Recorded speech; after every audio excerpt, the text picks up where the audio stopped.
Oke, bismillahirrahmanirrahim. Assalamualaikum warahmatullahi wabarakatuh.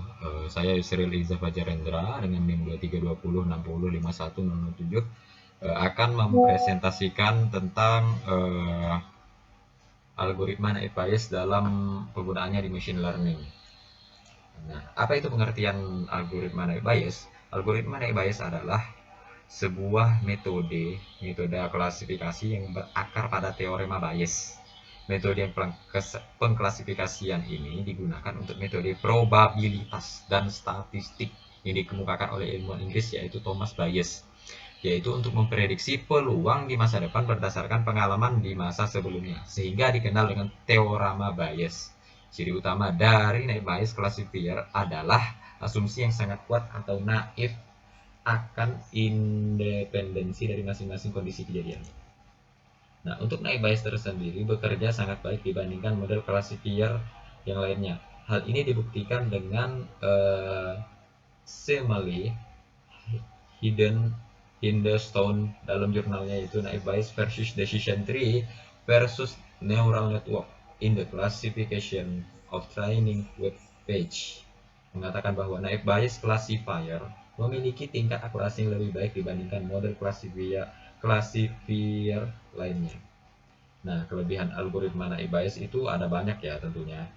Bisa dipakai untuk data kuantitatif ataupun kualitatif, kemudian tidak memerlukan jumlah data yang banyak, tidak perlu melakukan data training yang banyak. Jika ada data yang hilang bisa diabaikan dalam perhitungan. Perhitungannya sangat cepat dan efisien, mudah dipahami, mudah dibuat. Pengklasifikasian dokumen bisa dipersonalisasikan. Jika digunakan dalam bahasa pemrograman, kodenya sangat sederhana, yaitu contohnya Python. Bisa digunakan untuk klasifikasi masalah biner ataupun multiclass. Nah, untuk kekurangan bias ini itu ada 5. Apabila probabilitas kondisinya bernilai 0, maka probabilitas prediksi juga akan 0. Asumsi bahwa masing-masing variabel independen membuat berkurangnya akurasi karena biasanya ada korelasi antara variabel yang satu dengan yang lain. Kemudian keakuratannya tidak bisa diukur menggunakan satu probabilitas saja, butuh banyak-banyak probabilitas. Kemudian untuk membuat keputusan diperlukan pengetahuan awal. Nah, berarti harus ada datanya dulu, terlebih dahulu. Nah, kemudian dirancang untuk mendeteksi kata-kata saja. Kalau untuk gambar itu algoritma naib Bayes sangat kurang direkomendasikan, tidak bisa malahan. Nah, untuk kegunaannya contohnya perkiraan cuaca, kemudian melihat dari probabilitas misalnya suhu, kelembapan dan tekanan udara. Nah, ini merupakan variabel-variabel penentuan cuaca, apakah cuaca tersebut cerah, berawan, justru hujan deras, atau mungkin cuacanya sangat panas. Nah, itu bisa ditentukan. Kemudian untuk diimplementasikan naib Bayes itu dalam analisis tindak penipuan internal perusahaan. Misal dari tagihan yang diajukan oleh karyawan untuk menggantikan pengeluaran, perusahaan bisa memprediksi kemungkinan penipuan. Mereka mempelajari probabilitas reimburse yang sesuai untuk kemudian memprediksi. Nah, probabilitas reimburse yang dilebih-lebihkan. Nah, untuk rumus naib Bayesnya itu sendiri yaitu ada PAB, yang ini merupakan probabilitas suatu kejadian. Nah, PBA probabilitas suatu kejadian B jika A terjadi. PA dan PB probabilitas masing-masing kejadian A dan kejadian B.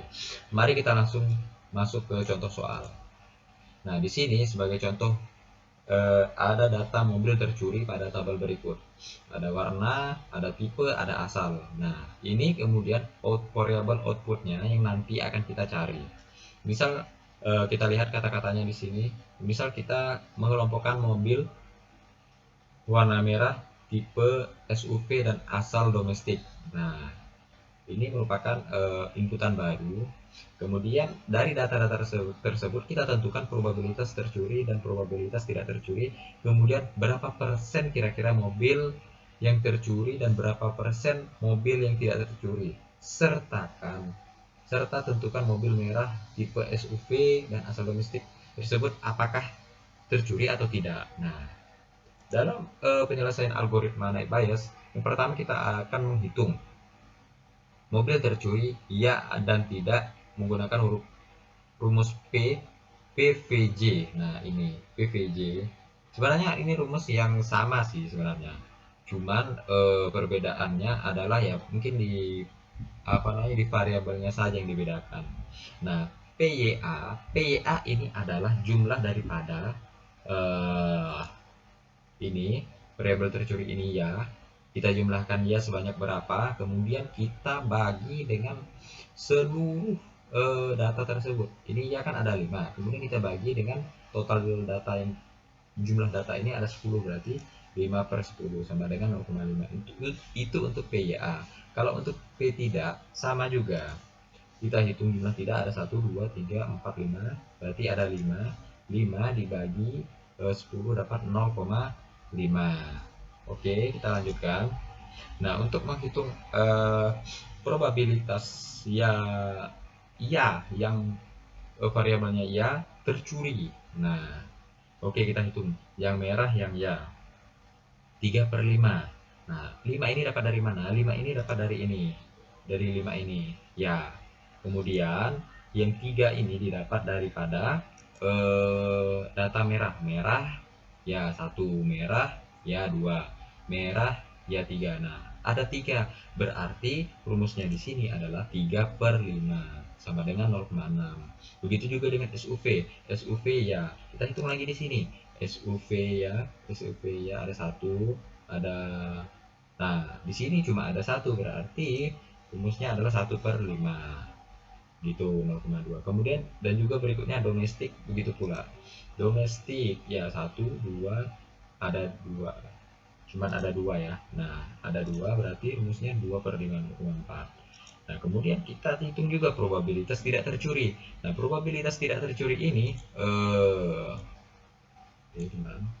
nah, probabilitas tidak tercuri ini kita hitung merah, mobil merah tapi tidak tercuri. Mana dia? Merah tapi tidak, ada 1, kemudian ada 2.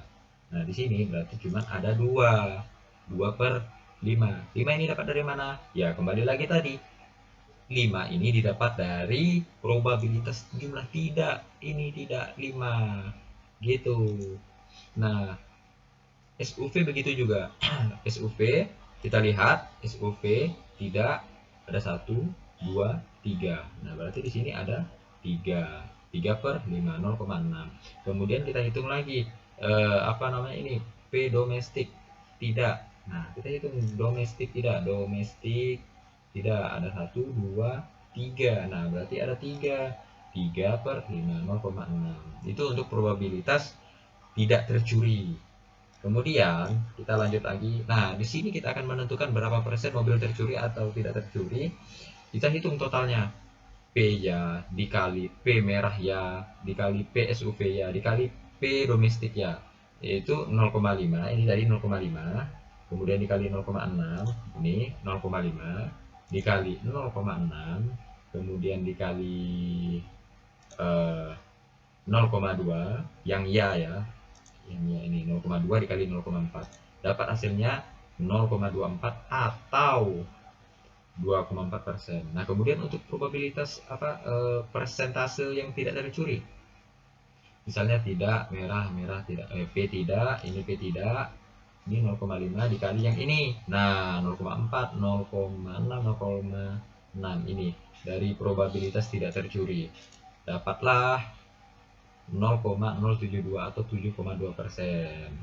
Nah, kemudian berdasarkan hasil perhitungan di atas dengan hasil tidak tercuri tidak itu lebih besar daripada tercuri iya, 7,2%. Sehingga 7,2% lebih besar dari 2,4%, maka dapat disimpulkan bahwa mobil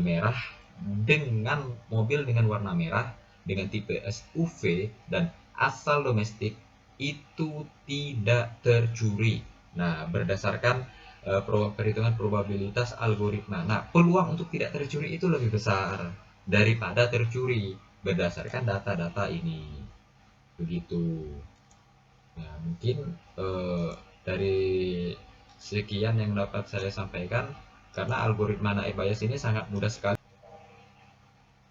Oke, kita lanjutkan ini. Karena algoritma naive Bayes ini sangat mudah diaplikasikan ya, diaplikasikan di berbagai, mungkin bisa di bahasa PHP, Python, eh, JavaScript, sangat mudah sekali untuk algoritma naive Bayesnya. Nah, cuman dari teman-teman ini, saya sudah berpengalaman juga di algoritma naive Bayes, yaitu untuk memprediksi jumlah stok darah yang nanti mungkin stok darah itu memprediksi apakah kira-kira bulan depan ini stok darah golongan A dengan jumlah yang sekian itu apakah perlu ditambah atau tidak. Nah, kalau perlu ditambah berarti PMI harus segera mencari tambahan, kalau tidak ya tidak perlu dicari gitu. Nah, ini juga probabilitas naive Bayes ini bisa menghitung peluang untuk mahasiswa misalnya mendapatkan mendapatkan beasiswa misalnya gitu. Kemudian yang ini kan apa namanya? eh, nah, untuk penerapan ini tentunya ada data-data masa lalu. Data-data masa lalu itu yang akan menjadi referensi atau dasar kita dalam memprediksi. Nah, misal saya memprediksi bahwa hari ini hujan, sedangkan hari ini panas cerah, kemudian eh, memang musimnya di musim kemarau gitu kan. Jadi peluang untuk hujan itu sedikit. Jadi prediksi saya bisa jadi salah. Nah, kemudian data-data itu tidak akurat. Tidak akurat bagaimana? Saya tidak ada data, tapi saya berdasarkan pengalaman kehidupan gitu kan. Itu sangat tidak akurat. Tentunya ada berbagai metode yang bisa untuk memprediksi hal-hal tersebut. Nah, habis itu didapatkanlah akurasi, dan yang akurasinya nanti akan menentukan apakah algoritma tersebut cocok atau tidak diselesaikan pada permasalahan yang baru seperti itu. Kalau tidak cocok, ya berarti kita mengganti metode yang baru yang akurat sehingga untuk mempermudah dalam memprediksi hal-hal yang memang penting seperti itu dalam kehidupan kita sehari-hari. Oke, terima kasih. Sekian dari saya. Assalamualaikum warahmatullahi wabarakatuh.